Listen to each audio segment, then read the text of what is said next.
Unggahan video yang memperlihatkan mobil ambulan tak boleh isi solar di SPBU Kota Semarang, Jawa Tengah viral di media sosial.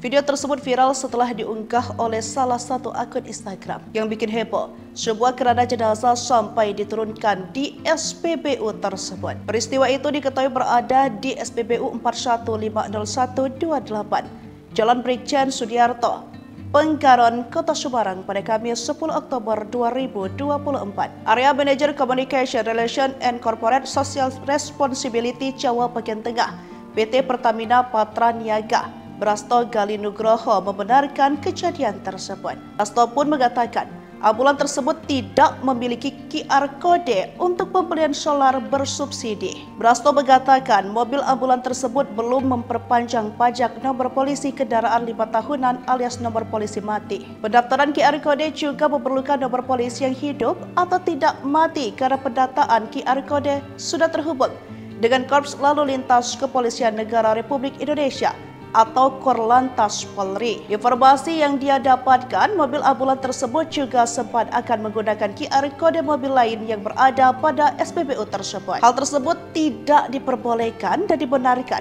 karena satu QR kode hanya berlaku untuk satu kendaraan saja. Untuk itu, dia berpesan kepada masyarakat yang memiliki kendaraan dengan nomor polisi mati agar mendatangi lokasi perpanjangan atau penggantian nomor polisi yang disiapkan oleh Polri. Brasto menjelaskan bahwa mobil ambulan merupakan jenis kendaraan layanan umum yang berhak menggunakan biosolar bersubsidi sesuai peraturan Presiden nomor 191 tahun 2014.